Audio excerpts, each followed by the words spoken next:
Hello, this is clip number 5 of session number 2. And in this clip, we are going to discuss good practices for requirement engineering. So, we are going to discuss a set of good practices. Please remember, this is not a kind of best practices because we cannot have any best practices for requirement engineering because method in which you will get the requirements, the method in which you will document the requirements, or the method in which you will handle the requirements will differ from domain to domain, and will also differ based on the scale of the company or the scale of the product. So in this clip, we are going to discuss the good practices, which is a set of all commonly accepted practices for requirement engineering. So now consider one situation. We have Mr. Dinesh, who is a project manager, and we have Sarah, who has just joined as business analyst in the company. So Dinesh welcomes Sarah, and he says, "Welcome to this group, and we are looking forward to having you to help us with the requirements for this project. I understand that you were a business analyst in your previous job, and based on that, do you have any idea, some idea of how we should get started here?" So Sarah replies, "Well, I was thinking I should just interview some users and see what they want. So then I will write up what they tell me, and that should give the developers a good place to start. That is mostly what we did before. And do you know some users I could talk to?"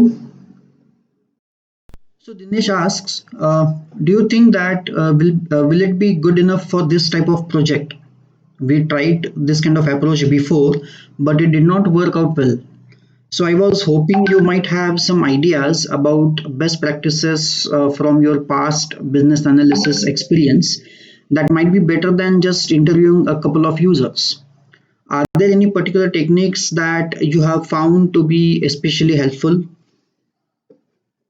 So after listening to this, Sarah was kind of confused and speechless actually. So she replies, "I don't really know about any specific ways to approach requirements other than talking to users and trying to write clear specifications from what they say. At my last job, I just did best I could based on my business experience, and let me see what I can find out." Now, every software professional needs to acquire a toolkit of techniques which that software professional can use to approach each project challenge. So, a practitioner who lacks such a toolkit is forced to invent an approach based on whatever seems reasonable at that moment. Now, such ad hoc methods rarely gives good results or other great results. So some people advocate for specific software development methodologies or packaged set of techniques that provide holistic solutions to your project challenges.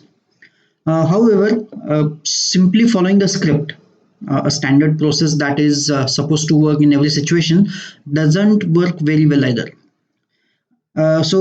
In my opinion, it is more effective to identify and apply industry best practices, domain specific best practices. Now on this slide, there is a list of more than 50 practices grouped into 7 categories, and that can help all development teams do a better job on their requirement activities. Now, several of the practices contribute to more than one category, but each practice appears only once in this table. Most of these practices contribute to more effective communication among the stakeholders, project stakeholders. We should always focus on good practices for requirement engineering and not on the best practices. We will discuss each good practice briefly in next few videos, but I'm just giving the introduction to the list of 50 plus good practices in this video. Now, these practices are not suitable for every situation. So you need to use your own judgment, good judgment, common sense, and experience. Even the best practices need to be selected, applied, and adapted thoughtfully to appropriate situations by skilled business analysts. And that's why the role of business analyst is very important. Different practices might be most appropriate for understanding the requirements for different portions of a given project. For example, use cases and user interface prototypes might help for the client side, whereas interface analysis is more valuable on the server side. So the business analyst or BA plays a major role, but not every project has the BA. So BA is very important, but not every project, every company, every organization will have a separate BA for every project. So the product owner could perform some of the practices in this case. In case of agile project also, these good practices has to be followed by the product owner. Now, requirements development involves elicitation, analysis, specification, and validation. Now, don't expect to perform these activities in a simple linear one pass sequence. That is not possible. In practice, in reality, these activities are closely associated and actually they are incremental in nature and iterative. So now I'll take reference of the IIBA's framework, which we have discussed in the previous semester in ITBA, to explain the complete process.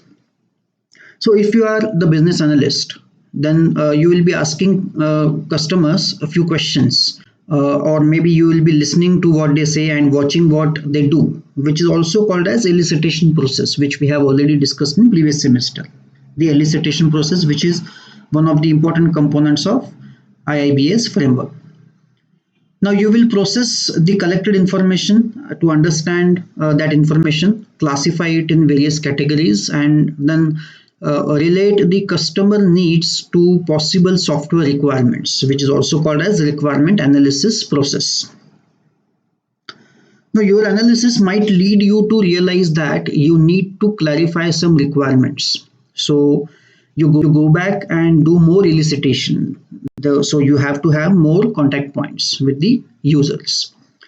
You will then structure the customer input and derived requirements as written requirement statements and diagrams, which is also called as requirement specification or software requirement specification document or SRS.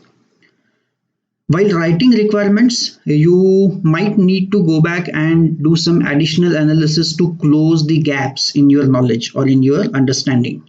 So the next is you'll ask some stakeholders to confirm that what you have captured is accurate and complete and correct or not, or if there are any errors, which is also called as validation process. You are validating what you have understood. Now you will do this. You will do all this for the set of requirements that are most important and most timely for beginning the software development task. Now, validation could lead you to rewrite some unclear requirements. You can revisit some of your analysis activities, or even have to go back and perform additional elicitation tasks. Then you will move on to the next portion of the project and do it all again. So this iterative process continuous. You can have this iterative process throughout requirement development, and possibly with the agile projects throughout the full project duration also. Because of the diversity of software development projects and organizational cultures, there is no single or kind of formulaic approach to requirements development.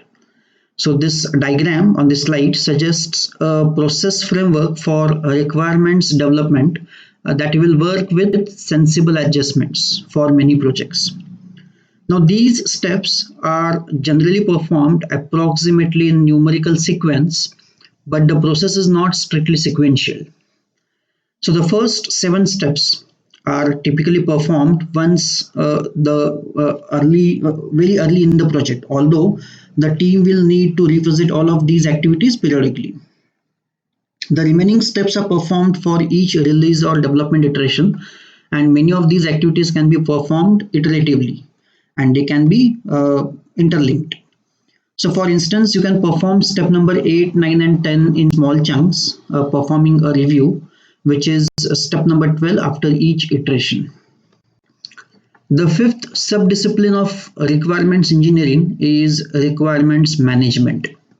So the requirements management encompasses practices that help you deal with requirements after you have them in hand. Now these practices include version control and baselining, change control, tracking requirement status, and tracing the requirements to other system elements or subsystems. Now the requirement management will take place throughout the project's duration at a low level of intensity. So the diagram explains how some common software development life cycles allocate requirement efforts across the product development period.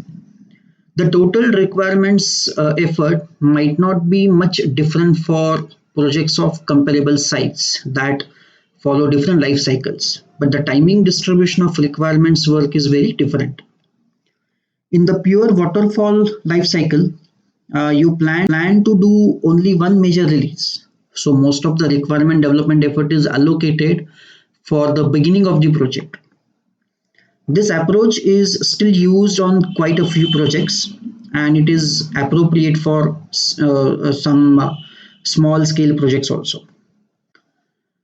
But even if you plan the traditional requirement phase at the beginning of the project, that it leads into design, you can count on having to do some additional requirements work throughout the project also.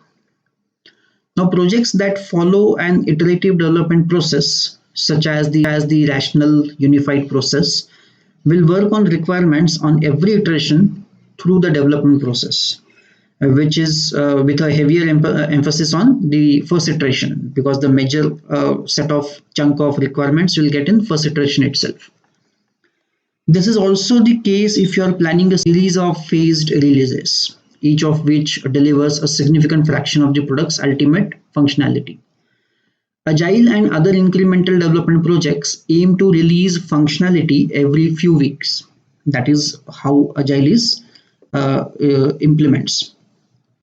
They will have frequent but small requirement development efforts, and such projects begin by doing a first cut at collecting user requirements in the form of simple user stories that describes major objectives the user want to accomplish with the help of the system.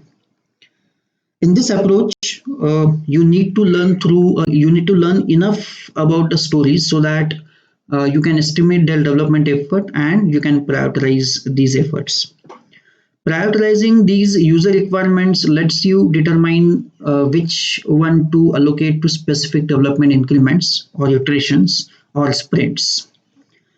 These allocated requirements can be explored in further details in just-in-time fashion for each development cycle. So that is all for clip number 5. And in this clip number 5 of session number 2, we have discussed a list of more than 50 good practices for requirement engineering, which are grouped into 7 categories, and the details about which will be explained in next video. Then the requirement development process framework based on the IIBS framework, and the requirement management for different development life cycles. So this is all we have discussed in clip number 5.